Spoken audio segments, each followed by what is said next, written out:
Ce podcast inclut du contenu généré ou enrichi à l'aide d'outils d'intelligence artificielle. Les informations partagées sont fournies à titre strictement informatif et ne constituent ni des conseils financiers, ni des conseils d'investissement, ni des conseils juridiques.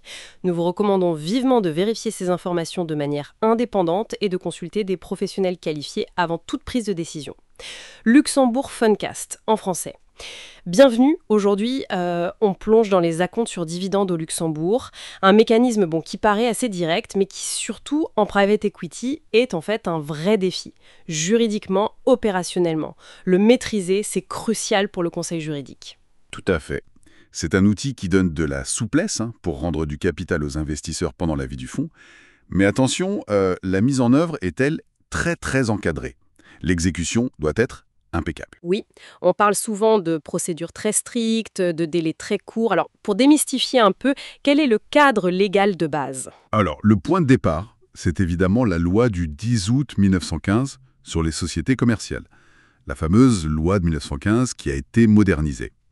Pour les acomptes, les articles importants sont le 461.3 pour les SA, les sociétés anonymes, Oui. et le 710.25 pour les SARL, les sociétés à responsabilité limitée.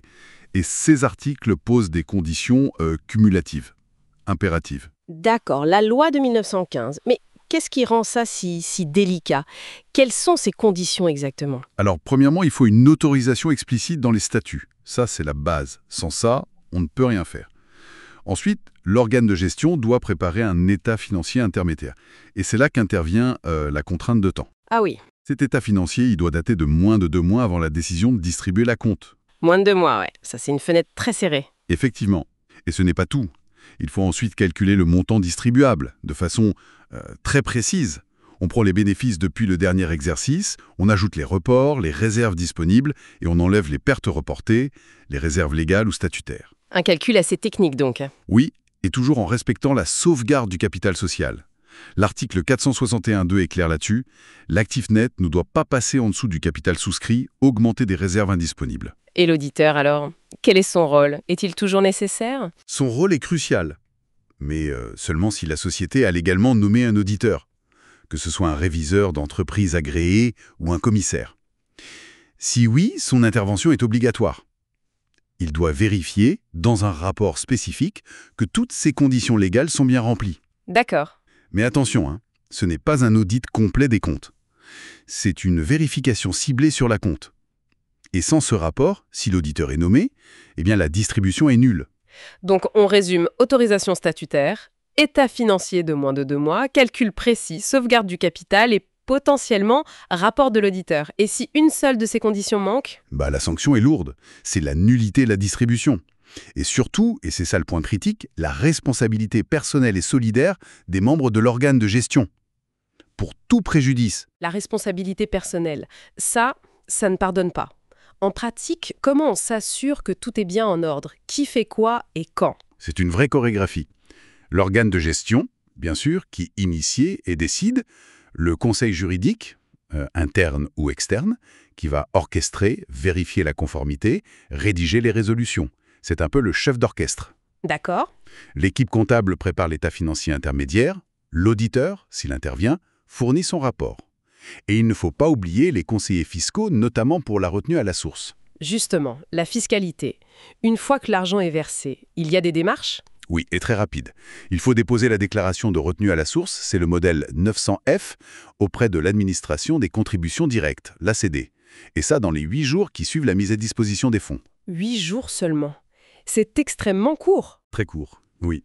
Ça demande une organisation sans faille en amont. On comprend bien la mécanique légale, mais si on se place dans le contexte spécifique du private equity, comment ça s'articule avec les accords négociés, type LPA ou SHA ? Ah, c'est une excellente question. Parce que là, la stratégie contractuelle prend le dessus. La loi de 1915 dit comment on peut légalement distribuer. Mais c'est souvent l'accord d'actionnaire, le SHA, ou le contrat de société en commandite, le LPA, qui va dicter si on distribue, quand et combien. Donc les accords priment ? Sur les aspects commerciaux et la décision même de distribuer, oui, en général. Ces accords peuvent même ajouter des conditions. D'où l'importance cruciale d'aligner les statuts de la société avec ces accords négociés. Sinon, on risque des blocages. Et cet acompte, il vient alimenter ce qu'on appelle la cascade de distribution, c'est ça ? Exactement. La distribution waterfall, c'est le mécanisme contractuel qui définit comment l'argent qui remonte du portefeuille est réparti entre les LP, les investisseurs, et le GP, le gestionnaire. Que ce soit un modèle dit européen ou américain, avec les notions de preferred return, le retour prioritaire, ou de GP catch-up. Mhm. La compte sur dividende, c'est l'argent frais qui entre dans cette cascade et qui est ensuite alloué selon les règles du jeu définies dans le LPA ou le SHA. Très clair. Au-delà des risques juridiques qu'on a évoqués, quels sont les coûts à prévoir pour une telle opération? Alors, il y a d'abord les coûts administratifs, typiquement les frais de dépôt des documents au Luxembourg Business Registers, le LBR. D'ailleurs, petit point d'attention, depuis mars 2025, il y a un nouveau régime de pénalités financières pour les dépôts tardifs. Ça peut monter assez vite, 50, 200, voire 500 euros. D'accord, il faut être vigilant sur les délais de dépôt aussi. Absolument. Et puis, bien sûr, il y a les honoraires des professionnels. Conseil juridique, expert comptable et l'auditeur pour son rapport de vérification spécifique, si besoin. Et pour revenir au risque, quels sont les principaux points de vigilance pour le conseil juridique, à part la responsabilité des dirigeants?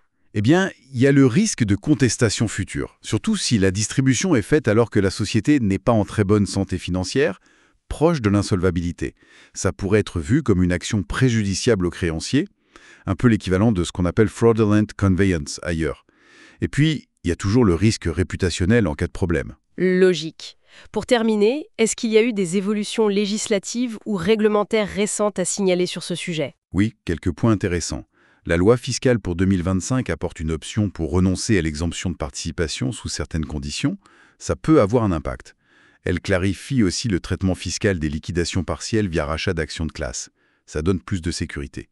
Et puis, fin 2023, il y a eu une loi un peu technique, issue du projet de loi 8007, qui est venue corriger quelques petites incohérences suite à la grande réforme de 2016. Donc le législateur ajuste au fur et à mesure. C'est ça. C'est un signe de maintenance législative pour que le cadre reste cohérent. Fascinant. Finalement, cet acompte sur dividende, ça illustre bien cette tension constante entre le besoin de flexibilité pour gérer les flux financiers dans les fonds et, d'un autre côté, l'exigence d'une rigueur procédurale vraiment absolue imposée par la loi. La clé, j'imagine, c'est l'anticipation et une coordination parfaite. C'est exactement ça. Une mécanique bien huilée. De bout en bout, c'est indispensable pour éviter les écueils. Ce podcast inclut du contenu généré ou enrichi à l'aide d'outils d'intelligence artificielle. Les informations partagées sont fournies à titre strictement informatif et ne constituent ni des conseils financiers, ni des conseils d'investissement, ni des conseils juridiques. Nous vous recommandons vivement de vérifier ces informations de manière indépendante et de consulter des professionnels qualifiés avant toute prise de décision. Pensez à liker et à vous abonner. Le Luxembourg Funcast en version française.